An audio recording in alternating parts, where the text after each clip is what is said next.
The 1 week I wasn't going to be a shithead to Kieran because I was asked not to, and he's not here. Oh, well. Andrew, why are we recording this at 10 a.m. on a Wednesday morning? By whose request? Kieran's. Kieran. Thanks, Kieran. Thanks, Kieran, you shithead. I should be at my son's athletics meet this morning, but, this is how devoted I am to this. And it's also raining outside, so. It's my first day out of ISO, and I could be out doing better things, but you know what? I'm here with you. Like finding the old lady who left those glasses at the cafe and returning it to her? Yes. Yeah. Just enjoying my fit and healthy chef steak and pumpkin dish this morning. Oh, man. That's what I've been eating. I've been on that all of lockdown, except the lunchtime. Remember to use Rebellion at checkout for 10% off. Hey, this is really professional with just me and you. Maybe it's just Kieran that's dropping the ball all the time. It can't be us. We're awesome. Yeah, you said it, man. You're surprisingly well for show week. Yeah, so sold out, I think, which makes everything a lot easier, and sold out online, which is even more easier to some respects. We've got to air some mad grievances about that in a bit, but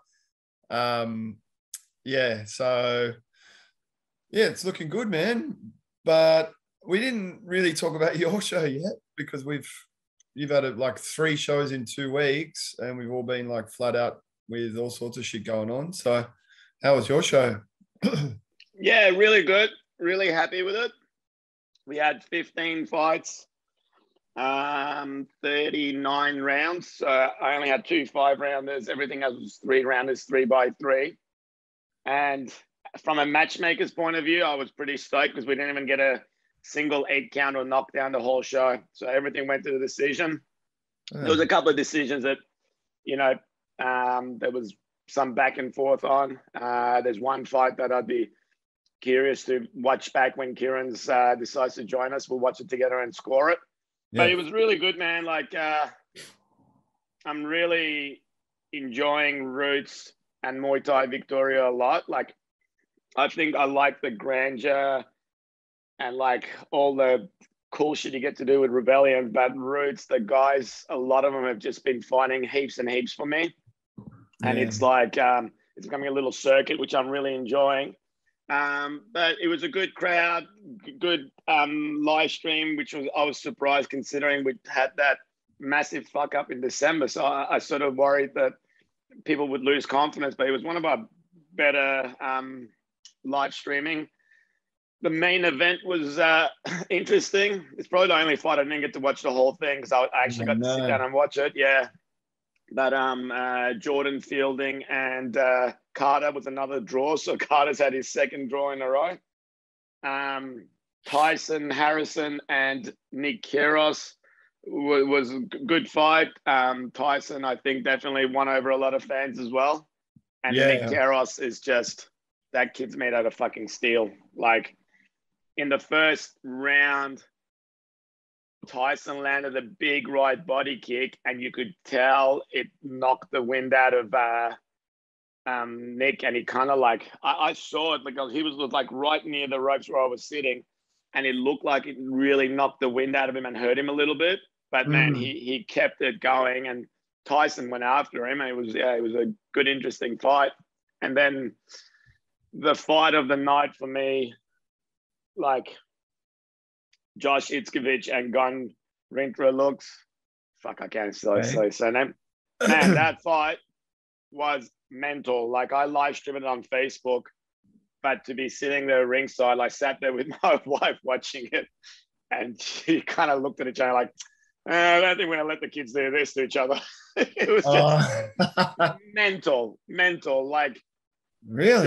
Josh just went after it from the opening bell, and Gun's a strong kid. I don't think Gun expected that he'd push so hard for 9 rounds. Only, I think, like with 30 seconds to go, he backed off a little bit, Josh, and that was after he threw like 6 hard body kicks, like back to back, like bang, bang, bang, bang, he was just trying to get him out of it. It was mental. I haven't seen a fight with that intensity live in I don't know how long. Gun, where is that the gun? So there's a couple of guns in Victoria at the moment, eh? There's the No, there's only one gun. Is there? What's Yeah. his last name?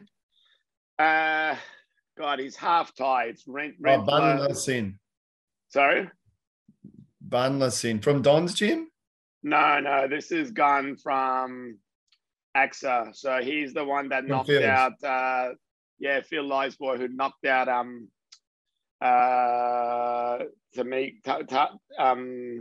Jordan Fielding's boy on the last show. He's had a couple of big knockouts. He got that beautiful head kick knockout we put on Instagram. So he's had like 5 fights, 3 knockouts, and Josh has had like 7 fights, 4 knockouts. So I kind of expected it to be chaos. Yeah. And then we also had your our representative representing your gym, representing my homeland, Hassan. My boy. Mashallah. Wow. Wreaking havoc. Oh, man. Yeah. It's really interesting doing the cultural shift from training in gyms in Iran versus gyms in Australia. It was a hard fight because he was fighting Jacob O'Connor, who I've known forever, at a beach gym. And I had to tell him repeatedly, I'm like, this is all his credentials. This is an Instagram account.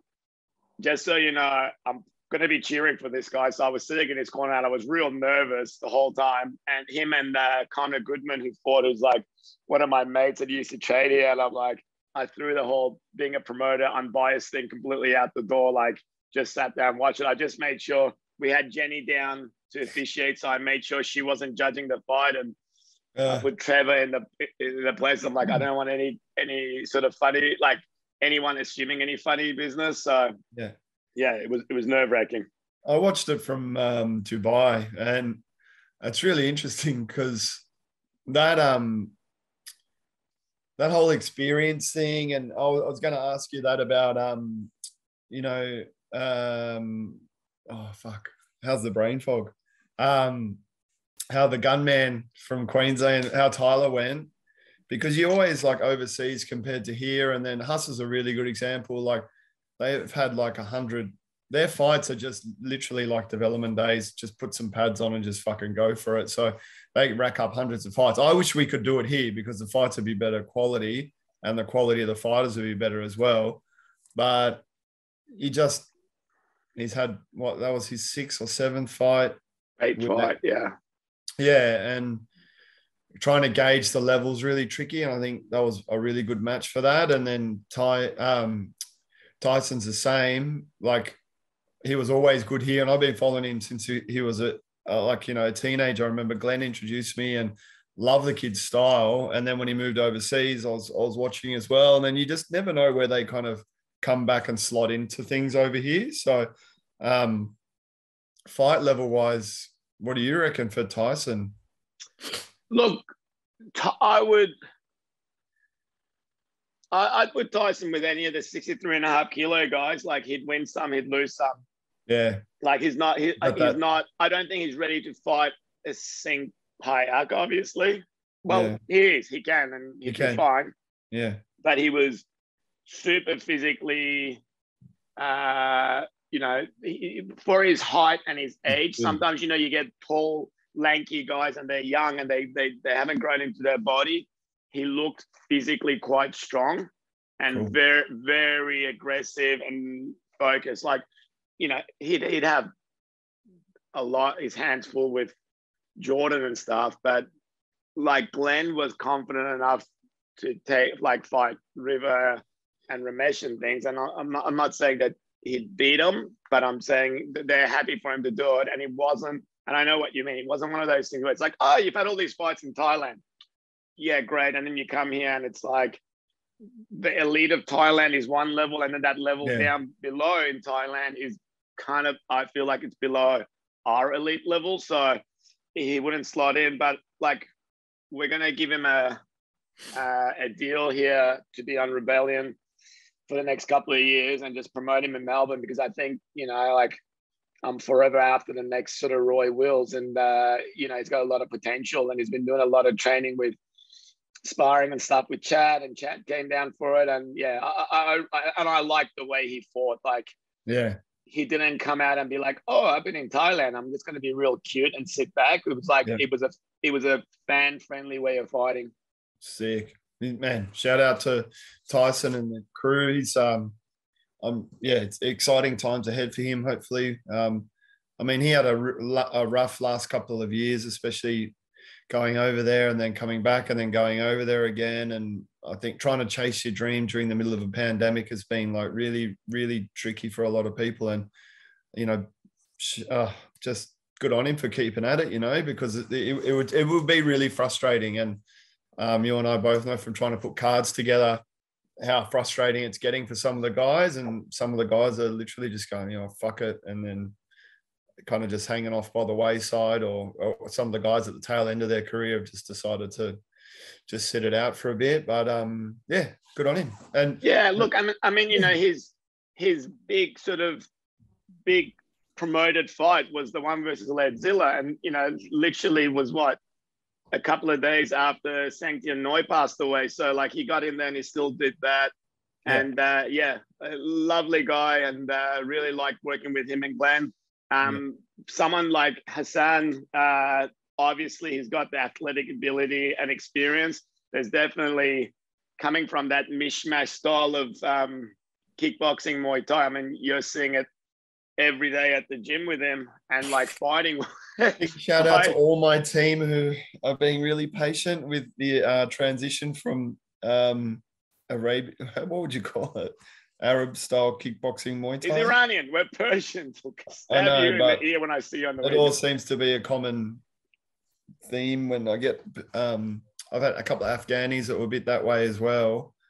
I don't know what you would call it, but Middle Eastern style maybe. They train. Well, I mean, hard. I think you watch pad work from places that have that style, and their pad work seems very like you're drilling a specific combination. You got tak, tak, tak, tak, tak, tak. And then they're sort of really put all their focus on hard sparring. Whereas I think here in Thailand, and Muay Thai style is like, the pad work is such a big deal, and then the sparring is like developing your eye and your skills and stuff. And I think that's the big disconnect. But for him, like, you know, you can see, like, he threw, I don't know how many back leg teeps to the face did he throw? Yeah. Like, he can do stuff, but it's just getting that timing. But, you know, like, I've got to say, possibly one of the nicest human beings I've ever met in my life, like humble and this and that. But at the same time, that mindset adjustment of, you know, at sparring's not fighting. Don't hurt people. Don't you're a strong athletic kid, and you just can't be like punching on with people with 10-ounce 10-ounce gloves. Oh man, I just want to know the pull-out rates for fights over there, because, you know, and it's really, I find it really interesting in dealing with people from different backgrounds through the gym and how they've been taught and whatnot. And I'm so fearful of pull-outs when you got guys like that around, because it's just a fucking, like, it's a liability. Like, there's legs and shit getting thrown everywhere, and like, it's not even just the person that they're sparring with, it's the people around them. And is it because maybe over there they've got massive amounts of space that they can just do that in, or no one just gives a fuck? Probably more so the second one. And I don't know, it's a bit of space, and bit of space. And like, you know, you look at, you know, we've seen those Dutch K1 sparring wars and stuff, and you go, how are you guys still alive? Yeah. And it's like, I guess they get kitted up and they just go for it. And it's like, maybe as they come through, the people who are likely to get hurt doing that stuff just kind of stop training. And the ones that are like, I don't know what their knees and shoulders and elbows are made out of, but they survive. But I'm like, oh God, I don't know how their body goes. Law of averages, just getting shorter, probably. But, so you were in Dubai, and that's why you couldn't be there? Yeah. When So I annoyed you didn't get public lashings. I'm hoping that's where Kieran is. I'm hoping he's tied up to a post. man, I swear, Dubai was like an A plus plus version of China for me. Like, been to a couple of big shows in China and just the grandeur. Like, you get there and you look at everything and you're like, wow, this is amazing. But behind closed doors, sometimes you're in an unfinished stadium. There's all sorts of stuff. You lean on a wall, you fall through it. But in Dubai, it was just I've honestly never been to anything like it. Just the quality, the way that they looked after us for the moment, like even just before in dealing with them. And then the moment we got there and the professionalism, people, they didn't lose their shit. It was all like really well structured, and even like out in the back sheds, like they even in the warm-up areas, they even had zebra mats in the warm-up areas. Like $250 a mat, and had Good red old and oil blue money. corner. Yeah, red and blue corner. And then I mean, the fights themselves, there was a few rough ones. There was always the concern around IFMA scoring versus professional scoring, because the experience of a lot of the officials there has been a lot around IFMA or tournament style Muay Thai rather than thing. And for those who don't know, it's more like Olympic style boxing versus professional style boxing. And I guess the same for Muay Thai. I mean, looking back at the fight, it's still like, it's still a really close fight. Like at the time I was real dirty because like I felt like in rounds 1 to 3, face to face, like the power of the shots that Yolanda was landing was like, it was crazy. Like the chick's face was just red as. And then we took her back in the third. And in the fourth, we really got pumped, like from a couple of big elbows at the tail end of it, and in the fifth, whatever. But I mean, looking back at it again, it was like volume versus power in those opening rounds too, and we were copying stuff. So yeah, thankfully I didn't let the emotions get over the top. But I still feel like 1 to 3 was good. But it looks like they're going to rematch anyway if they draw each other in World Games in Birmingham. I thought it was in England, but it's in America. Alabama. Because they're in the same. What was the event? What was the overall event? It was like an expo thing, yeah? Yeah, so I don't know if this is showing my age. If anyone remembers 1988, there was Brisbane Expo. And as a kid, that thing was awesome. I remember we all went up for it, stayed there for the week, and you get like a passport and you go to all the different things. This is a part of that. And the stadium itself, I mean, they've done like three or four events there as a part of it. And whether it's just for Muay Thai or not, I'm not quite sure. But man, when they build stuff, it's just, we're not just going to build something. This is going to be, but that's very similar to the last week, the Canberra Day celebrations, where they had the Cold Jizzle cover band playing in celebration of the 10-year anniversary of their first of the traffic lights. Canberra Day, deserving of a public holiday. Dubai Expo. Oh man, it was next level. Like even like, you know what LED screens cost over here to rent, and there was fucking LED screens everywhere. Like, and then even the Thai. So at expos, like each country gets their own like building basically, and the Thai building was just phenomenal. Like the amount of money spent on it, and judging from what the Thai government's got behind them at the moment, I don't know where the money come from that one. It might have been a little bit of help from the United Arab Emirates, I reckon. But yeah, it was sick. It was really, really cool. Good experience. And then was it the same weekend or the following weekend was Diandra Fordham one championship? Same night. So she was on the Friday. We were on the Saturday. Yeah. Yeah. So that was, man, to be honest, I thought, I didn't think, I don't know what the other girl's name was. I just didn't think she was going to be that powerful myself. Like, I thought she just maybe might not have had that woman strength yet. A couple of the fights that I've seen, but definitely got the woman strength now, I reckon. There's that smoker fight they've put up on the Vertex social a few times where she's fighting that young Thai boy, and head kicks him in the corner, and you're like, geez, she looks strong. But again, you watch her, and I mean, you know, she's obviously training hard, and you watch her hitting pads, and like, you know, some of those guys have been holding pads for Yops and Cly and those sort of dudes, so they don't even look like they're budging. Yeah. And that was the thing. I'm like, all right, let's see how you go against Diandra, like a tall, strong girl. And it was like, I looked at my phone, and it was just, everyone was sending sad faces and broken heart emojis. And Spring messaged me, and she goes, I've been sitting here for the last 10 minutes just screaming, Diandra. I'm like, no. Right, just relax. But yeah, hopefully it was an experiencing as well. So maybe, I mean, let's be honest, the girl's not had that many fights. So her pro fights are under 10. Yeah. And she has the handicap of Kieran in the corner. So like, yeah, there's a lot dragging you down. And then the next one, fuck Kieran, you know you defend yourself. I think the next major one was Joshy Boy on one championship. Was that kickboxing or Muay Thai? Kickboxing, yeah. We can talk about it. We can talk about that another time. I know that. Boxing hour. All right, so, and then after that, I'm curious about your.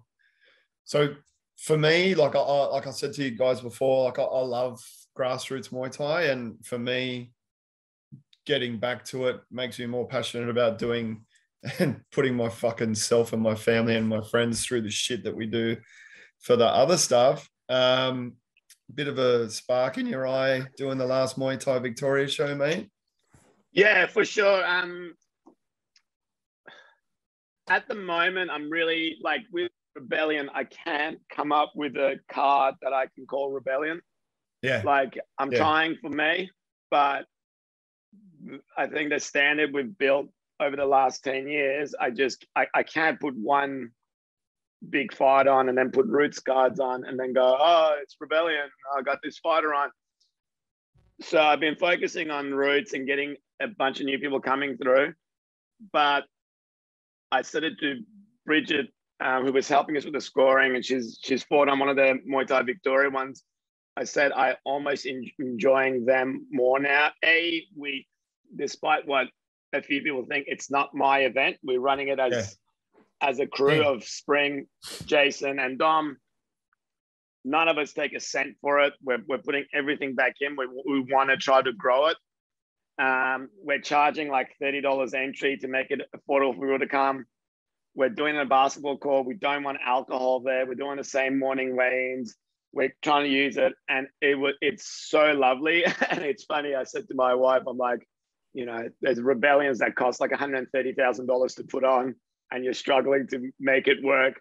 And then this event, I don't know, it cost a couple of grand to do, and we put money back into the federation account, and everyone's there, and everyone has a nice time, and the fights are sick. Like, big shout out to Pinky and the boys. They drove down for it. And he had a couple of guys on. He had one guy who took on a second match on like half an hour notice because one of the kids decided that even though he'd send us his blood test results, he didn't want to send what's required by the government because that would be an invasion of privacy, even though we have his full blood work. Anyway, he pulled that, so Pinky's guy jumped in.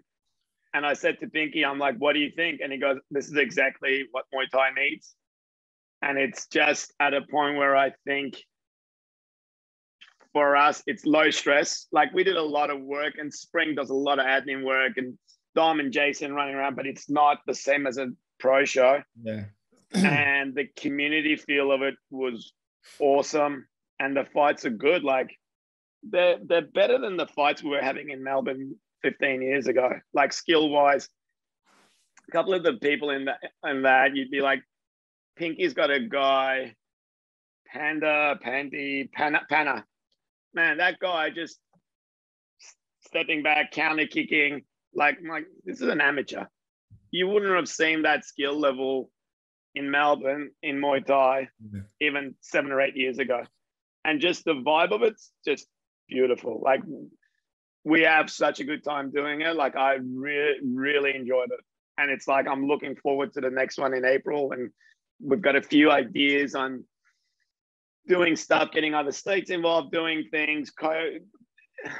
It's fucking great. Good. And It's the best. everyone coming up and going, this is what we needed. Everyone's like, this is great. This is what we wanted. Like the gyms, no one's coming and going, blah, blah, blah. Everyone's like, oh, this is awesome. I'm glad. It's like I noticed even like for us, we had a day on the same day, and we had the juniors in the morning, and then we had the adults in the afternoon. And since we've been doing them for the last few years, man, like I don't the levels improved a lot, like at the higher end. I'm always curious to see how that translates down the track, whether people just stop at that level and go through or whether they don't. We found that they're much better. I mean, the quality you can see now is just so much better at the amateur or the B and A class here. You can just see it, like the actual quality of the fights is better. But those days themselves, like for us, we were at SRG for their one. And Lewis did a great job of that. And it was interesting. We had a few more MMA gyms come back on as well now. And they're starting to get their head around it because of the way that I feel like they're going into the events now, understanding what they're supposed to do. Whereas in the past, we would just like the MMA gyms would just jump in and just do MMA without floor work. And, you know, we've changed a few rules around knees to the head and stuff like that. And it's coming really good. The kids was mad. So our kids this is the third one now. The Junior Development Board in New South Wales put it on, and it's all free. There's a few sponsors who jumped on board, but man, the kids is just really, really cool. Like the problem is we can't go like fight level and stuff. There's like different grades to it, but it's going to be really interesting to see how that like progresses as they turn 14. And then we maybe get more kids at 14 to 18 fighting, because that's our legal age group here. So we'll see. I love it, man. I'm stoked that you like it too, because I think when you say that there's no pressure, like it just feels like you just don't have anything. You just go there and have a good time. Like, even though there is some financial, you know, stuff there, but it's not like the main show where you're really just trying to impress fucking everything and everyone that's around you and not do your ass in. Well, like IMC, we had like, we pay the judges, ref, doctor, and timekeeper. And basically everyone else volunteers. So we had guys DJing for us, IMC'd. We had people work the door. We did all of that. And they're all like people you see at the gyms and stuff that come to the shows. But I remember about 6 years ago, having a chat with John from JPS Coatings back and forth about, I just started doing the Roots thing because Road to Rebellion was going out. And I said, this is what I want to eventually get done, that there is a step 1, step 2, step 3. And lucky it's working. And once we implement something for the kids, it's what what you guys are doing in New South Wales and what we're trying to do here is there's always this like talk around it of like a pathway, but it's like, there you go, pathway.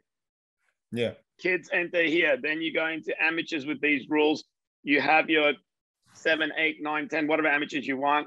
You fight, you debut on Roots, you go up the card in Roots, then you're on Rebellion, and one day you main event Rebellion. And like for me, for my personal side of it, that's what I've always wanted to go. You get on the bus here and you get up here. Yeah. And then, you know, like to actually see it happening, and people, we all wanted, we just had to do it. And it took a while with the government here getting us the approval, but it's like, it's really good. It's like seeing it, like you need to be able to see something, the path. And when you can see it, it's like, well, people get behind it. Yep, hopefully they do. So if you see any more Muay Thai Victoria, the good thing about Muay Thai Victoria events is that New South Wales amateurs can compete on them too. So obviously self-funded if anyone wants to be a part of that. I mean, we've got a Sydney Cup coming up this year, and no doubt you guys will be working on a couple of eliminators too. So yeah, get behind it. I mean, it's cheap enough these days to travel. So let's see how we go. Yeah. And then our special friend is away for this weekend. Max is fighting Niall. Niall, is that how you say his name? Irish name? Nile? Anyway, I'm on that guy's side, however way you say his name, hoping he's going to, for the pride of Ireland. Go, Max. Go, Max. Good luck.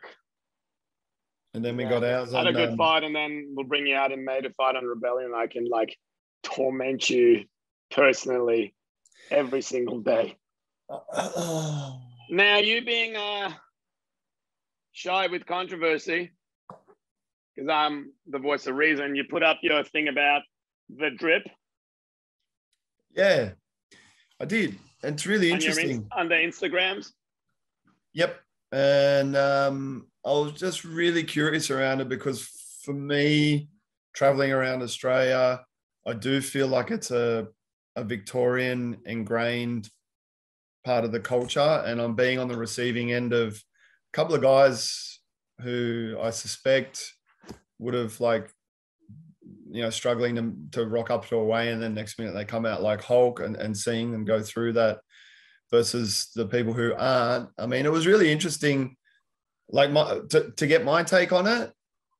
I personally think it's not cheating because that's what they say. It's not, again, there's no rules around it, but I do think I think it's dirty because basically not everybody has access to that.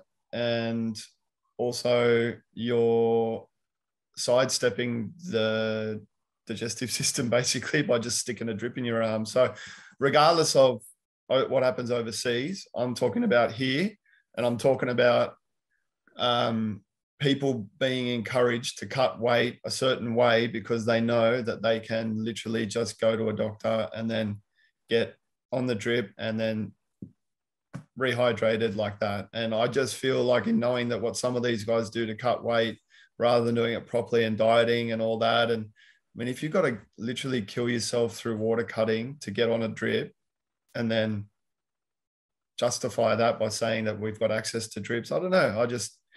I mean, you know, you look at the WADA thing, and WADA's just said that they won't permit anything more than, I think it's 100 mils, which is like nothing. So if WADA don't condone it, and people are talking about how much they want to be a part of Olympic sports and all that type of stuff, then I don't know. I don't think it's something we should do. And I know that a lot of the people against that argument are saying, well, it's safe, so why don't we do it? And I get that too. So I got a couple of comments thrown around were like, you know, around, you know, it's not cheating because it's not a drug. Fair call. What do you think about the fact that it's not a drug? I don't know. Like, for me, yeah, it's not a drug, but I don't have access to someone who can fucking stick a drip in my arm. So are we on a level playing field here? I don't know. Like, someone else said something around, you know, well, what about, you know, guys with insulin and stuff? No, well, if you don't take insulin, you die. So that's an exemption because you've got a legit, you know, medical disease, like a medical condition. So I don't think that's a valid argument either, personally. But yeah, it's been really interesting, man. I don't know. I don't know. Like, it's kind of, for me, I've been approached by a company. The reason why this all come out is I got approached by a company that they want to sponsor us. And I think that's awesome. But that is also another reason why I'm like, fuck, is it getting to the point now where I've just got to suck it up and accept that if I'm going to go down to Victoria, I'm going to have to do that. And I want to put my guys through that, because I know up here, it's not really going to happen a whole lot. Queensland, not a whole lot. It's still like kind of like fringe type of stuff. But I just feel like down in Victoria, it's just fucking almost everyone's doing it. Might be wrong. Nah, look, my gut feel is not everyone's doing it. I think there's probably been one or two gyms that have had a history of it, and it's kind of carried through maybe more fighters from that gym, and it's kind of spread down to their gyms or whatever, maybe. I don't like, there's a lot of the gyms that I know wouldn't even know what that is. I had comments from people saying, what is that? Yeah. But to Yeah. be There'd honest, be they a weren't lot. Victorians. All the ones that came back as positive were Victorians. And from some of the ones I know, they're actually getting it from doctors as well, which is even Yeah. more Yeah. And fucking that's interesting. the curious thing is like the track back of it is because I think you can go and just buy it yourself, and you just need to get a nurse to do it, right? Because like with that stomach thing I get, I feel like it's caused by dehydration, and I've thought about doing it, but I just know that I don't have the patience to go and sit there next to it and get hooked up. Yeah. I don't particularly, I don't like it, not because I think it's cheating per se, and I'll explain that part. I don't like it because I think it's showing a problem that I don't like. I understand it exists, but I don't like, which is after all the stuff that happened with Jordan Co, after it happened with that girl in WA, after it's happened with boxers, it's happened with wrestlers, it's happened a few times in the UFC where people had to pull out fights, that extreme water cut dehydration, like I don't like that in the first place. And Yeah. that's why I don't like this, because you need this because you're doing this, right? And like I had a fighter call me up on weighing day, basically in tears saying, I haven't spoken to my trainer and stuff yet, but I'm this much overweight. And he's fought at the lower weight for me 4 times before. So I know he's not bullshitting and he's rocked up and he's done it. But hearing that kid and going, I really just don't want to hurt myself. I'm happy to give up. I don't want to pull out, and I'm happy to give up all my purse, whatever you need. And we sort of worked it out. And the one of the trainers wanted him to keep cutting weight, and then the opponents and one of the trainers at their gym just said, "No, if I understand, he's done the wrong thing. If you guys don't want to fight, I understand, but I'm not making him cut more weight." And the other gym, big shout out, the guy was like, "Nah, don't push it anymore." This is like a young guy with like 6 fights. Getting to that point where people are still coming out from 72 kilos to 62 kilos does my head in. And I don't know if it's this whole camp thing, the MMA thing where they blow up and they have to see it. I don't like it. I don't So like it. I wish people wouldn't do that. But then I'm like, if they're gonna do that, they're gonna make weight. They're gonna do whatever they need to do to make weight. Then if this makes their brains a little bit safer the next day, And that's then the trade-off. do I go, nah, fuck it, you still have to fight dehydrated? It's a struggle. So again, I don't like it. So what if it's banned? So my argument is, what if it's banned? Then people are going to have more fear around getting themselves into those situations rather than the confidence to say, fuck it, man, I can just go get on a drip and I'm going to be 100% tomorrow. That's why I hate it. And I get what you're saying. I don't think someone who's cutting down to 63.5 kilos and is coming from a gym that pushes them from 67 to 63.5. I don't like conversation wise with some of these people. I don't think if they didn't have that, they'd say, fuck it, we'll just fight at 67. They'll either still leave it to the last minute and get fucked themselves. And I'm almost sure it might be illegal by Victorian combat sports standards. I'll ask them today, email them to ask them. But I think it's shit.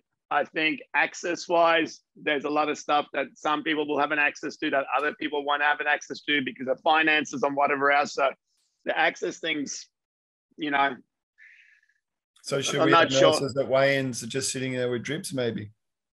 Yeah, I mean, that shouldn't be happening. I think we should have a solution to finding I like one's obviously hasn't really figured it out, is finding a way that people can't dehydrate to that point to weigh in, because it's just fuck. Like you've seen guys at weigh-ins that show up and you're like, man, I can't believe you look like you're coming out of chemo and you're going to fight tomorrow. So I think, and the problem is they still will. I've been there with someone who's gone from 73 kilos to 61.5, rehydrated and fought the next day without a drip. And I've seen them do it. And I'm like, I can't believe you put your body through this for the last week. and you still did it. So I don't agree with the drip thing. I don't like it because I'm sure it's like you said, there'd be people in Victoria that wouldn't even know where to start with it, or wouldn't even know it's a thing. There's people that would and do it. But at the same time, I think to get rid of the drip issue, you got to get that culture out of gyms. I know gyms that just push guys and they don't get them to cut weight. They get them to eat up till 3 days out, eat so you can train strong, and now go sweat it out. It's like, yeah, because that was the next point I was going to say. Like some of the guys you see at weigh-ins, and this is all around Australia, you know, you see them cutting massive amounts of water, but you're looking at their physique going, man, why didn't you look after yourself better? And I know it's probably an education thing. So, you know, there's guys out there, like big shout out to the guys at Fight Dietitian and the Combat Dietitian and guys like that they're providing a service and they're helping people do things smarter. Fit and Healthy Chef, a real easy option. Just fucking sign up for the weight maintenance or whatever, and then you're done for 3 weeks. Just little things like that. So anyway, that's my gripe and take on the whole thing. I'm curious to see. And if doctors are prescribing it, I don't know how they're prescribing it because it's not something that's supposed to be prescribed. But I think they're just getting a booking with a nurse and going in there and doing it.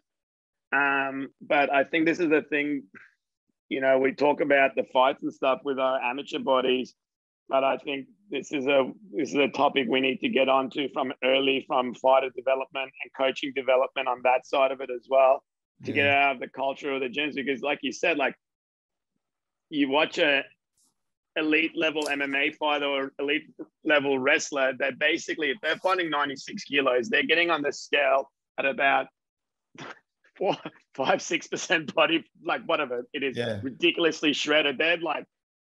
They're doing everything. But like you said, when you watch guys and you go, and I know trainers who say to their fighter, eat really well until Wednesday night, just eat so you can kick pads and be strong. It's like, yeah, but then you know they're 8 kilos overweight. Where do you think that 8 kilos is going to come from? Yeah, it's interesting, man. It really is. And I don't know. I don't think there's ever going to be a solution to it other than education and helping people around it. But especially at a lower level, like, and then even now in Thailand, like it's so common that I fear people are going to learn that from over there again and then come over here. And again, that's a totally different world. I'm not trying to say what they do is right or wrong versus what we do is right or wrong. I'm more talking about here, and I'm fearful for what, you know, what circumstances that people get themselves into. So that being said, I've got my weigh in on Friday night. So it's going to be interesting. People trying to get to some pretty optimal weights on that one too. So we shall see. Yeah, I think one of the other things is probably the big breaks over the last sort of 2 years hasn't helped that much with people being near weight. But yeah, I mean, it's definitely a gym culture thing. But yeah, I'm actually curious what the combat sports board here, their rules are. And I guess, I don't know, does WMC has rules against it as an overall thing? WMC rules, no, because I think it's they're just the professional Thai rules. But I think that even the MTA rules, because they're under a WADA and need to be adhered to. So like, let's say nationals where WADA does come, they're same day weigh-ins, obviously, like being on drips and stuff like that. If WADA saw all that, then you're failing a fucking WADA protocol. So I just hate the look of it too, like just having someone who's someone who's about to compete in something lying there with a thing in their arm that's designed to basically train people back to people who are like severely compromised. Yeah, man, it's fucking what can you do? Do you have any other airing of grievances? Any gripes? Your ticket sales going well? How many? Let's go before. This is from Andrew, me, and every other fucking promoter in the world. If you buy a ticket online for a show that it says no refunds until the main event is cancelled, or you just buy a ticket for an event, if you make alternative plans, just remember this. If you bought a ticket to a concert, if you bought a ticket to a cinema, nowadays, if you book dinner at a restaurant because the caps are limited and you buy it, and then all of a sudden decide you didn't die. And even if you died, you don't get these things back. You don't just get to email on the day and say, hey, don't think I'm going to be able to make it. Can I get my tickets refunded? Especially, not especially, this is for all of them. But the best is like, I just went and bought 6 front row tickets to the show when it opened up. And there's 8 hours to go. Hey, I changed my mind. And the same goes when you ask a poor fighter that's fighting on a show to get you front row tickets or table tickets. And then they order it, and then you decide you can't do it. Treat it like every other show event that you buy a ticket for. It's insane. I can't believe some of the stuff. I got a couple where I'm just like, I'm not even dignifying this with a response. I'm not replying. I don't reply to them anymore. Because you know what? Try fucking messaging Ticket Tech and asking the same question. Do you reckon you'll get a reply?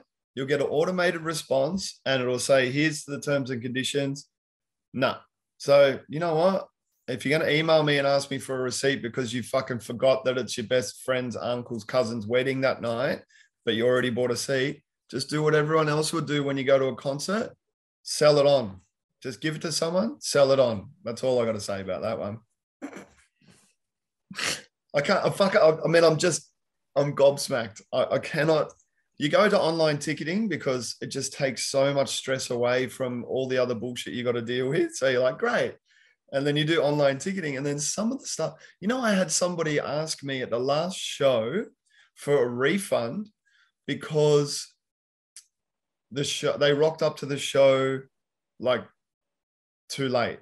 So when I say too late, I mean they missed the fucking whole card. So the show started at 3, finished at 8:30, which is like what it said. They said they rocked up just before 8:30 and they were like, no, can we have a refund because the show finished earlier? So I'm like, okay, so you go to a concert, you're late to the concert, but you want to hear the last song on the concert because that's the one that your fucking favorite Blink-182 is going to sing. Oh, Kieran. And you say, I can have my money back because I missed that song. Fuck me. Anyway, that's the errands of grievances for this week. Well, it's like you said, you go to online ticketing because there's so many gyms go, oh, I'm sick of people fucking around. So if we do that, we set up ticket codes, we do all of those things, and you just go, man, people just find a way around it. And like, if you're listening and you think we're always bitching about this stuff, it might be us bitching, but it's also a good thing to understand the greater promoter perspective. It's just that we've kind of given ourselves a voice at the moment. Yeah. Like I said it to William Liu, like people message him after the show because I haven't been releasing the photos straight away because I know 3 other promotions will just rip our photos, rip the shorts off and chuck them on their poster. But I'm like, man, these people are like, the fighters are messaging 500 times about their fight photo. I'm like, God, I wish you were this keen about sharing your promo photo and details. Like those fighters literally, like their gyms wouldn't even share, put it up their posters and stuff. I'm just going, man, I understand. We work pretty hard promoting our shows. We spend money on video, ads, videos, this, that, blah, blah, blah. But it just can't be a one-way thing. And if you're a fight fan and you think that it's okay to request refunds on the day of a show, you just got to have a nice hard look at yourself. It just goes back to the same thing, man. You book it. What about like, do you book in for the, I don't know, like any sporting event? AFL, Australian Open. I get it if there's fighter pullouts and stuff like that for some of them, maybe, and that depends on what your ticketing agreement is. But having a fucking wedding on the same day or something else and asking for a refund, I think you're just going to cop a big fat ignore. Yeah.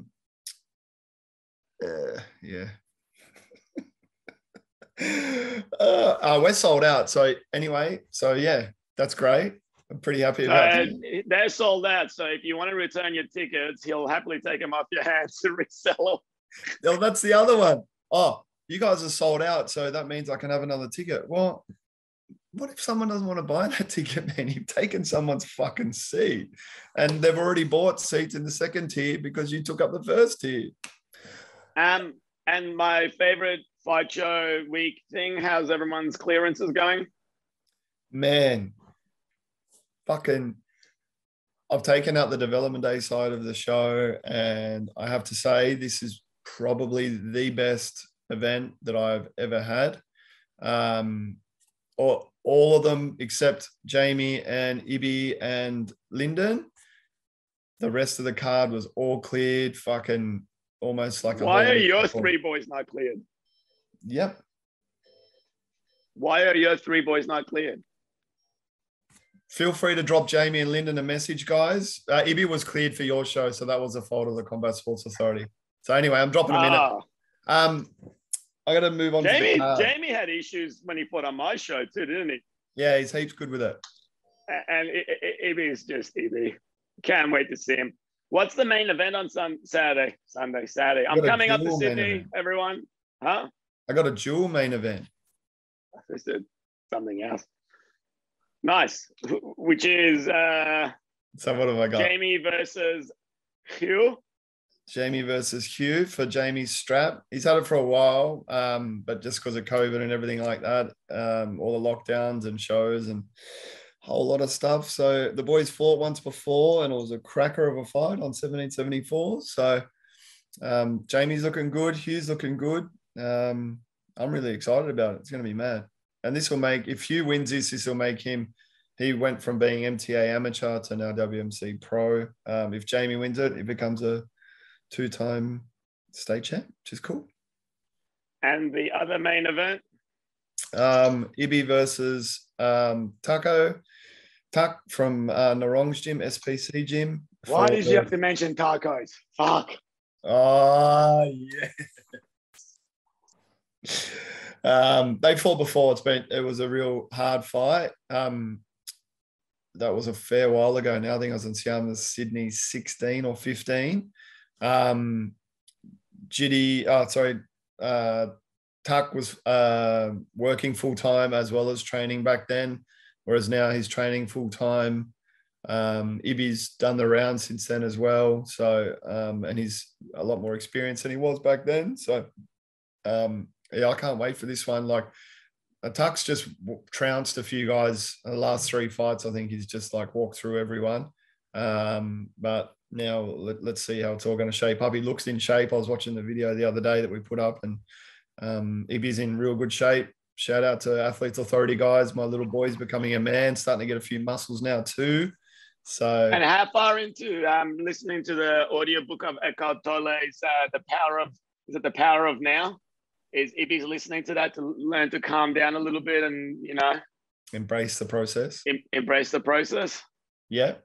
And then on the undercard, man, so we've got Katie Mitchell from who's now training under Reese Saliba at Machete Gym against Annie Thatcher from down your neck of the woods. I think there's going to be a really good fight, eh? Like, experience-wise, Katie's had a lot of amateur fights. Some would say maybe too many, but now she's really she's really come of age, and now with Reese, like I've seen her hitting pads, and this will be her second fight under Reese. So I think, style-wise, we're going to see a bit of a change with her and adapting to a professional style of fight, which is awesome because she's a physically imposing chick. Like, she's very strong and she's confident in herself. And then you've got Annie, the same. She's fought boxing, MMA, kickboxing, Muay Thai. And I'm really excited about this one. It should be a really good fight. Yeah, look, Annie's, this is a pro Muay Thai debut, but I think she's had 3 pro MMA and a few amateur MMA. She won the demolition title here. Yeah. She's fought at like the MMA, the Gamma World Games and stuff, and she's like a real all-round athlete. So, Cool. maybe she'll definitely have fight experience, strength. Just she'll be game. She might sort of lack a little bit in the Muay Thai general sort of ring IQ stuff, but I think, man, this is going to be probably the fight of like potential fight of the day. I think they're going to bring it. Yeah, I reckon too, man. And Katie's keen to prove herself. She stood up in weight down in Canberra recently and had an absolute ball terror of a fight down there, apparently. And she took that up in weight, and then now, like, this is her first kind of pro fight here. She'll be looking to kind of prove herself, and Annie's being her first pro fight too, man. I think these chicks are just going to fucking send it for 3-3s. Beautiful. All right, awesome. I got the What undercard, else? man. I got 2 more of these gangs. I got that Kai and Daniel, 2 tall boys going at it. It's going to be a sick fight. Kai did a real good job against Pet, another one of the ties from Sydney on the last show. He was having a lot of hard times trying to find opponents, and Daniel Talker fought really well against Reese. So it's going to be like a battle of the extremely tall dudes. Daniel Thinker. Who's coming down in the place of Kieran? I'm not sure. Probably Daniel, man. Oh, David. Sorry. Kieran, I'm happy to corner the boys on the day if you need some assistance. The last one, man, is Lyndon and Andrew Webb. This is going to be like a fan favorite fight, I reckon. So both around the same age, both almost identical records at 30 fights, 18 or 19 wins apiece. Webby's from Sydney but moved to America, and he's coming back for a holiday and decided to chuck a fight in. Lyndon, being Lyndon, just loves a fight. So, I think Andrew Webb's got sponsorships from Sydney FC football, like their fan club. So really, yeah, and so they're going to come, and I think they're going to be loud as hell. It's going to make for a really good, entertaining undercard. Very nice. There's a live stream, Andrew. There will be a live stream. siam2sydney.com/live. It's from the whole card, so there's some cracking amateur fights on as well. So from 3 p.m. I'd say we'll be done by about 8 o'clock. So if you want to come in and watch it, get on there early. The pros will probably be on by about 5 o'clock. And if you want to just watch Jamie's fight, what time will that be on? They'll probably be on around 7:52 p.m. do you have to do pack down after the show? Or is it like everything's done and... Yeah. You have to do pack down too. Yeah. I'll help you pack down. I always help on show day. I'm not like certain other people who come to Melbourne repeatedly and haven't lifted a finger ever. Yeah, that Kieran guy's fucking Gronk that way. Anyway. All right. That's all the fights, guys. One other one is, which we'll talk about coming up, but any gyms wanting to get on the next Warriors Way, it's April 9th. Hammer's 25th show, guys. Oof. Get out there and support it. You know how much good work that man's done for the sport in not only Victoria, but Australia. And the next Muay Thai Victoria event is April the 10th. We're going to open up the nominations this week, and we'll close them a week out from the show. So we're not getting nominations the night before. And yeah, there's a regular calendar for the Muay Thai Victoria dates going forward this year. So April 10, and then there's one every month, including December. Sick. All right. We might just not send these invites to Kieran anymore. This ran very smoothly. It's pretty professional. No legal disclaimers. Fresh ass. All right. Peace out.